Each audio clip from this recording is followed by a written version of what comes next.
When I heard the name Black is the New Black, it really made me smile. I think we're on the edge of a revolution.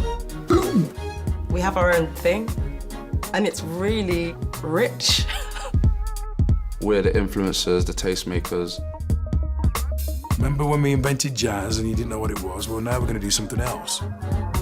I've never really seen myself as an immigrant. I see myself as a person. I'm proud to be black. I've never cared to be any other way. Everybody wants to be us, but they only want the good parts of being us. They want our physicality, they want our musicality. Selling our culture, it's like one big hustle. They want our talent, they want our dancing skills, they want our singing skills. Music hasn't got no colour. The oppressed always find a way to celebrate, right? It's a great feeling. We are people of talent, people of vision, people of passion. There's a great seam of British success. When it stands out, it is dazzling. And we should celebrate it. Should celebrate it.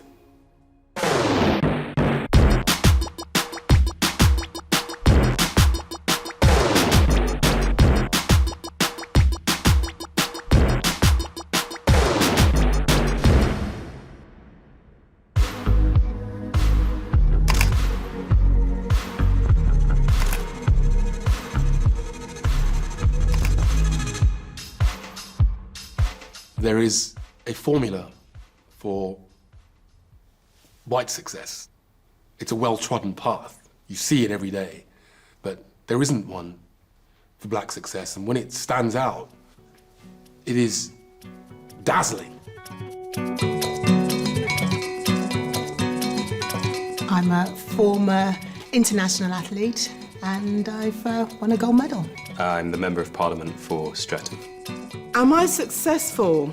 At the end of the day, it takes years to become an overnight success, you know. I invented this operation that saved women dying from childbirth. I became the first black woman to become one of Her Majesty's Queen's Counsel. I've written like 69 odd books. I'm working on my 70th one. My operation has been used over 2 million times on patients. Over 2 million women's lives have been saved. SBTV started when I was 15 with 0 views. Now got 400 million views. As a child, if there had been a black female presenter on the Sky at night, I think I would have worshipped the very ground she worked on. I'm not just a rapper, I've got the most #1s of the decade in this country.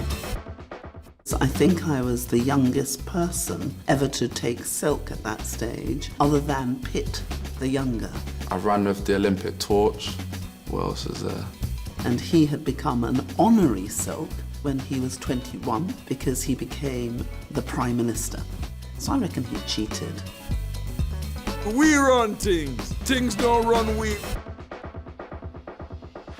You know when you say reel off your achievements, yeah, I know there's ones I've missed that I probably like, oh my God, how can you miss that? Can't I send it over to you and you put it on text on the screen?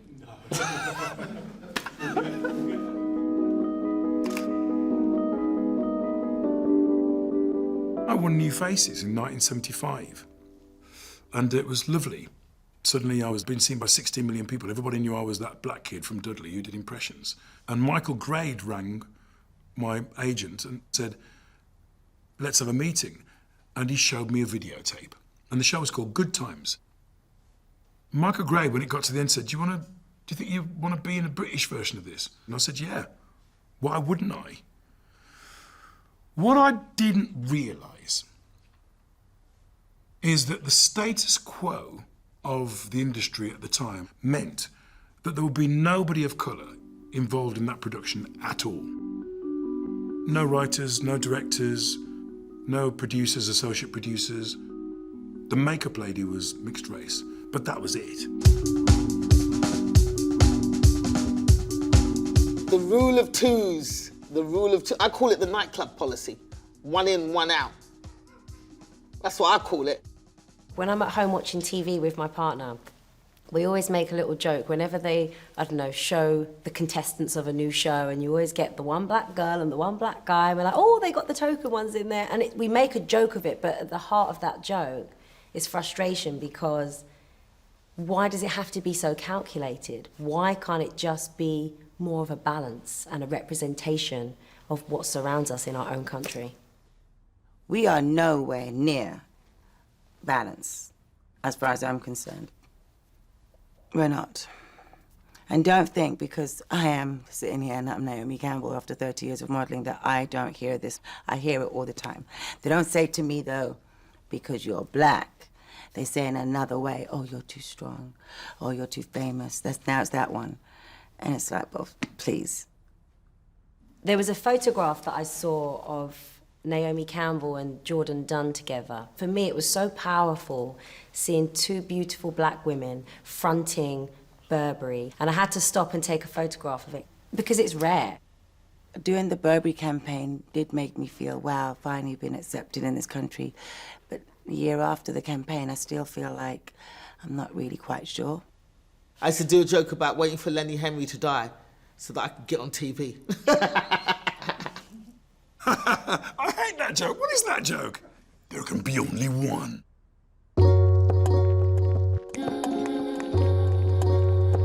I turned up for an interview at ITN, and I was, almost on the spot offered a job, and so I was immediately suspicious, and I didn't accept it.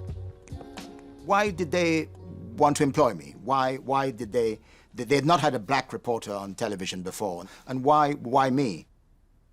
And then I came back and I said, and this, on reflection, was rather bold of me then, I kind of made it very, very clear that I didn't want to be the token black person on ITV television. I want to be able to do everything everybody else does.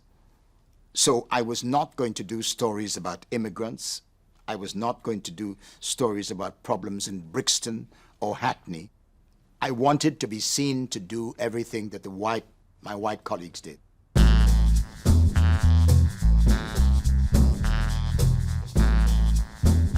I only ever wanted to be an actor. That's all I ever wanted to do. By necessity, the other things happened. By necessity. I didn't get the roles I want, started writing. Someone didn't want to direct the sequel to my first film, so there was no film, so I had to direct it, or there would have been nothing. I got robbed as a producer, so I was like, I need to learn to produce, so that doesn't happen again. Everything's been by necessity. Nothing was because I wanted to do it apart from acting. I would get auditions, the odd 1 or 2 auditions, and it would always be for Thug number 1 or Crook number 3.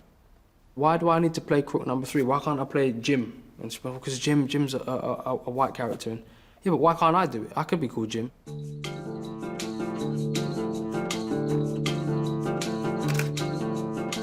Well, hi, I'm Mallory Blackman, and I'm an author. My first 9-10 books were for about 9-10 different publishers. And when sort of editors would ask me very politely, how did I see my characters? And I'd say, black. Oh, but we already have a story that features a black family. Would you mind if we made them white? And I sort of paused and I said, well, how many stories do you have that feature white characters? And then it went quiet. And then they said, well, okay, do you mind if we made them Asian? And I thought, yes, I do mind, actually, because that was a major part of the reason I started writing in the first place, is because there was such a dearth of black characters in children's books. Only black children will buy books that have black characters. And I just thought, that's not true. If you engage a child with the story, they will read it. It doesn't matter the colour of the character. For me, it's so important that books were not just windows to the world, but they had to be mirrors as well. And I remember growing up, and I never read a single book that featured a black child like me, not one.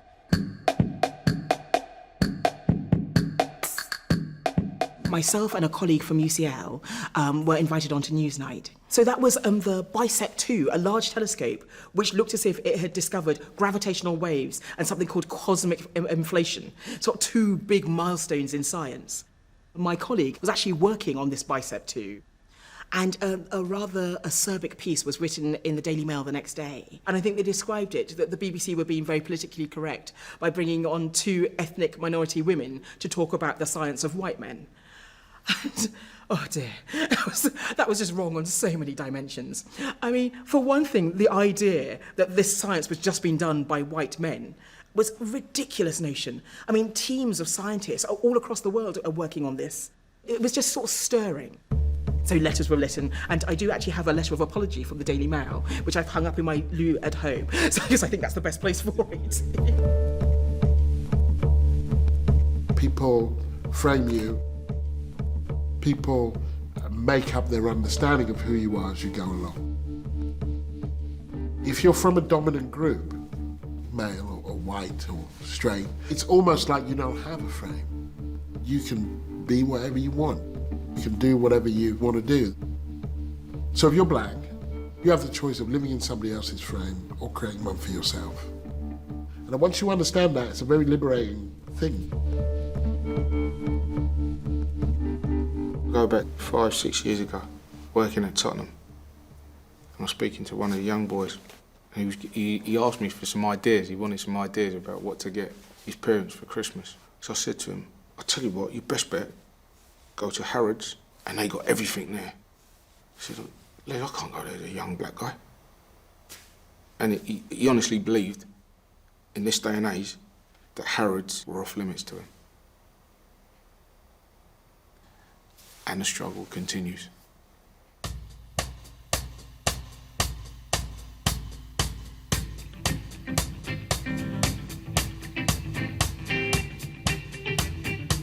The really strange thing, I think, about black people in general is that we're public figures.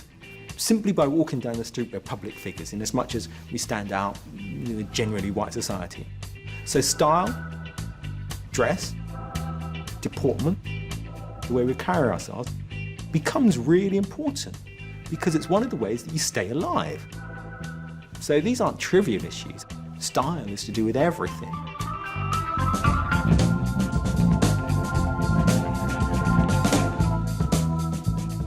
This is my first ever suit and my first ever pair of boots. And I don't know if it's a subconscious thing, but basically I still wear the same thing nowadays. So I realized that clothing was kind of like an external manifestation of maybe what was going on upstairs or what you wanted people to believe was going on upstairs. And I think that was what was interesting for me, is that you could trick people into believing maybe that you were someone else just by the clothes that you wore. I've always seen my clothes or what I create as enhancers. So you would put on the piece that I created and it would add to you. It would connect with you in some way, and so you would have more confidence. The idea of me being my own muse was something I fought against because I knew maybe if the press took pictures of me, the point might get missed. So I didn't allow anyone to take pictures.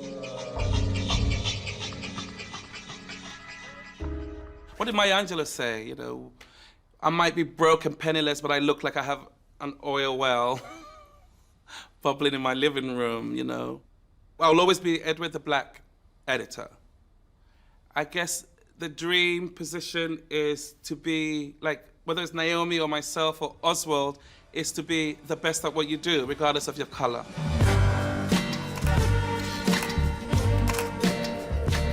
When I was growing up, we had the greatest of them all, Naomi Campbell.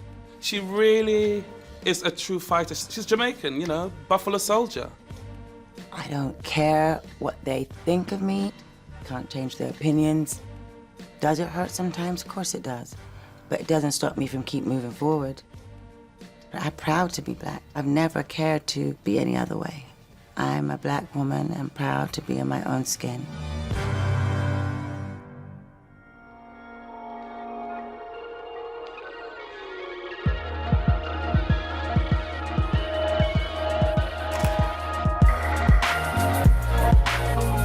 Is black success valued in the UK? I don't know. I don't know if it's... I don't even know that it's... I don't know about valued. I don't even know whether it's acknowledged. Day after I won my BAFTA, I can't remember what rag it was. Well, she's not actually British because her dad is African. That's what was chosen to focus on? Oh, so sad. It's like, embrace me, enjoy me. I just want a BAFTA for you lot. Embrace it. Let's all celebrate together. Quite often as an actor, particularly as a black actor, you're told you have no value. Black movies aren't going to sell. Black plays won't work. I'm not going to put my money into this movie because it's got a black lead. So it gets frustrating, and that's why we all leave. That's why you're getting a drain of black talent leaving England and going to the States. If an opportunity to work in America came up tomorrow, I'd be gone. That is the honest truth. I think as a woman of colour, I think when I look to America, the possibilities seem endless. As far as I'm concerned, BAFTA stands for Black Actors Fuck Off to America. But you can leave that in. That's a good line, that. You should leave that in.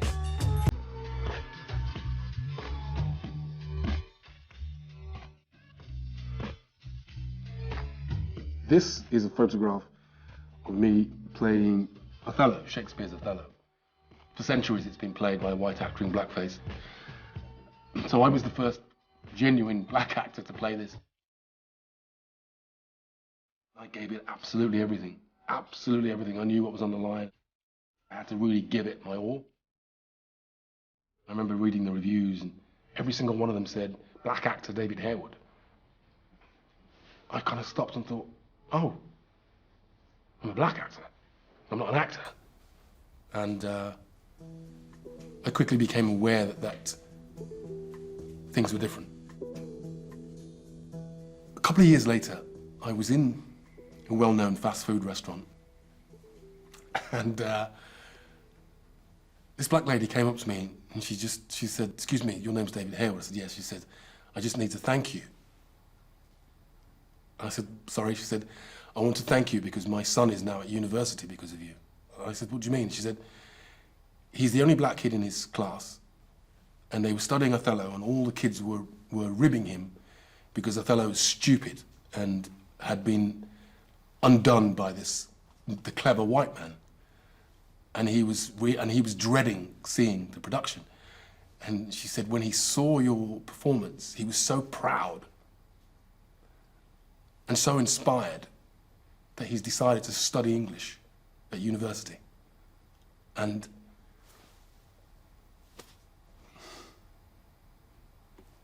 just kind of makes you go.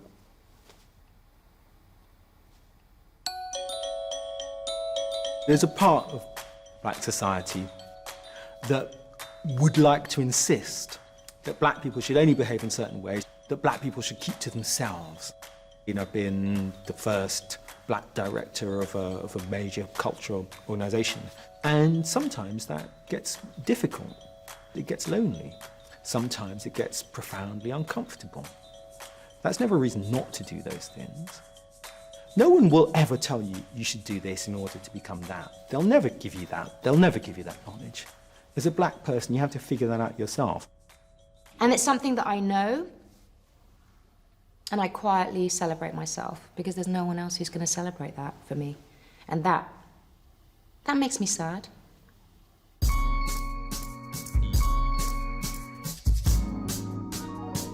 There are some lines in Tennyson which I always remember. It's in the poem Ulysses.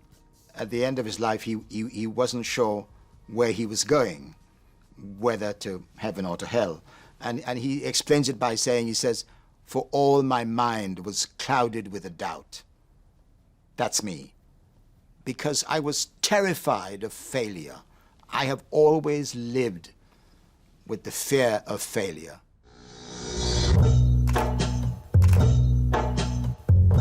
My name is David Ajay. I'm an architect. My name is Ashley Banjo. I'm a dancer, choreographer. I am a singer, songwriter, amongst other things. Mother, you know. That should have been number one.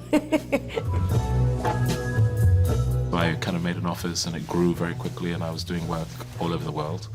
But the problems of being a black entrepreneur is that the thing is stacked against you in the first place.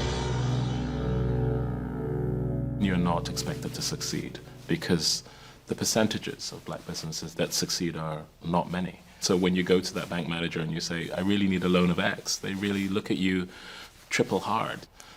They were kind of looking for the white person who really kind of made the business work or who owned the business. I realized that there were a lot of other young entrepreneurs and young businessmen who probably were in the same position who feel like they didn't kind of make it. And I thought it's incumbent on me to dispel that sense of failure, which I think is a really horrible quality.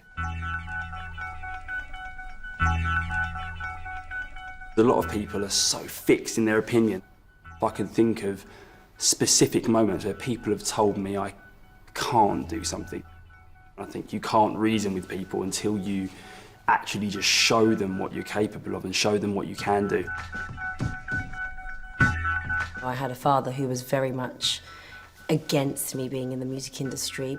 I remember saying to him that I cannot let the success or failure of anyone else determine what path I choose. You choose to become the individual that when the next 17-year-old turns around to their dad and says, I want to be in the industry, they can use you as an example, as somebody that has prevailed. And I know where he was coming from, but it still broke my heart that he said it because it was such a sad state of affairs. But in a way, it became my driving force. It became my motivation. Anybody who's sitting at home writing a brilliant script, or anybody who's been doing stand-up for 3 or 4 years or acting or whatever and has brilliant ideas but thinks, oh, I'm never going to get a chance and they'll never listen to me and anyway, everybody's against me, needs to get up off their arse and just pitch like crazy. Kick the door down and pitch like you've never pitched before.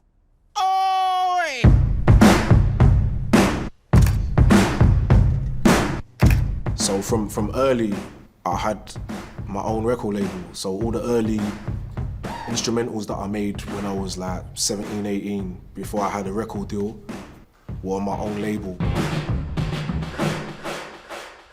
When it came to a crucial point in my career, when my record deal with XL was over and they wasn't about to give me the situation that I felt I deserved at the time, it's because I had a record label when I was 17 that let me feel that I could do it again, but on a bigger scale, and it worked out.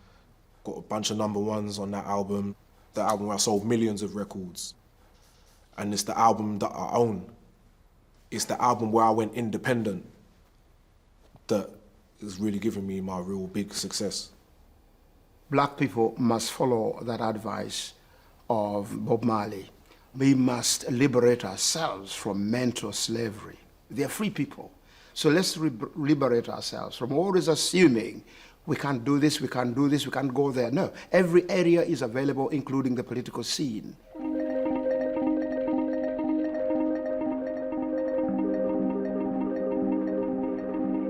This is a picture of the announcement of my election as the Member of Parliament for Streatham. The reason I chose the photo was because when I was growing up, this just seemed so completely incredible and improbable. In this photograph, I am doing my first solo Royal Albert Hall BBC prom. I'm holding a little dream of mine. It was totally surreal. My message to people who have ever been told that you can't, I'd beg you not to believe that, and I would dare you to do it anyway.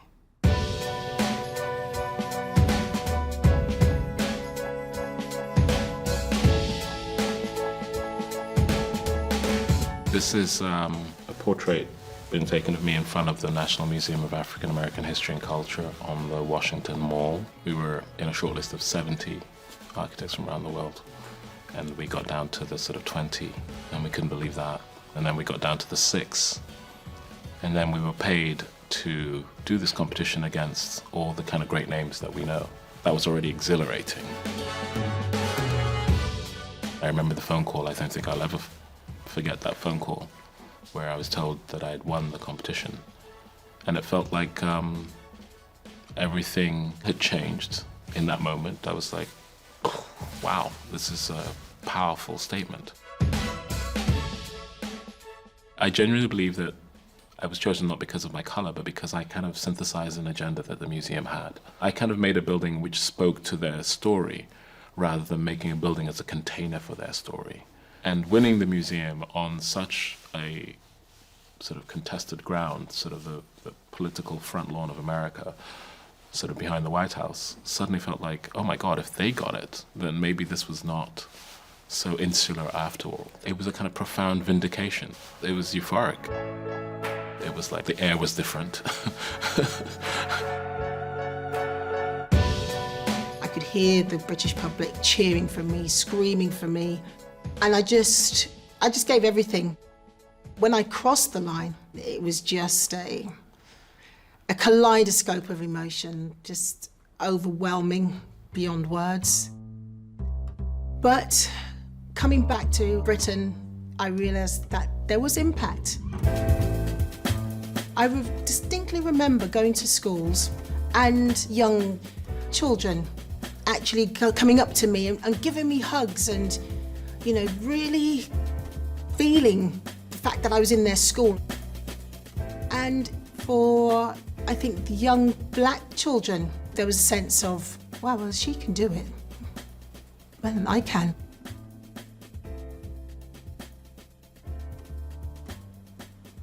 I forgot to tell you about what my mum thought about when I became a comedian. Did I tell you? She was not happy. But luckily, I got on a talent show on ITV called The Big Big Talent Show, watched by millions of people, and I got to the finals and my mum was invited to the studio to be in the crowd. And Jonathan Ross actually sort of pointed to my mum in the audience. He acknowledged her in the audience. He said, oh, Gina's mum is in the audience. And I swear to God, my mum stood up like that. Yes, I am the reason she's here. I am the reason for this success. I think the legacy of black people in Britain, particularly now, is to demonstrate that we are people. People of talent, people of vision, people of passion, that we have a contribution to make to this country which is equal and can, on occasion, surpass that made by anyone.